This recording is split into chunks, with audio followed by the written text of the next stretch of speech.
In addition to general architectural influences, this progressive change in style resulted from several other factors.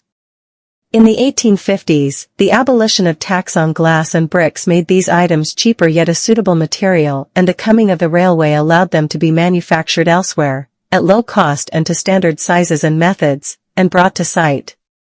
There was also progressive introduction, from the 1850s, of various building regulations. There are a number of common themes in Victorian housing. Sanitation regulations were introduced progressively from the 1850s to raise the importance of sanitation features, including correct drainage, waste facilities, the ash pit or dust bin, and toilet facilities either in the form of an outside privy or inside water closet. Hot and cold water. At the start of the Victorian era, some houses had running tap water and a boiler for hot water. By the turn of the century, hot and cold running water were a common feature. Lighting powered by gas was available in many towns from the start of the Victorian era. By the end of the Victorian era, many houses had gas.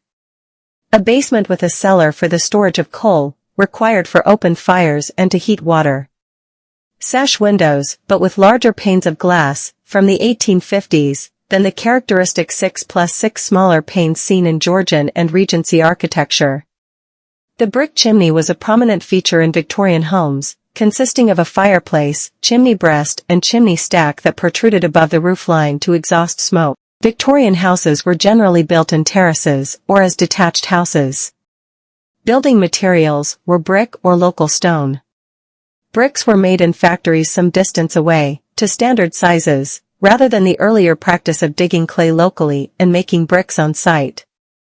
The majority of houses were roofed with slate, quarried mainly in Wales, and carried by rail. The clay tiles used in some houses would be available locally.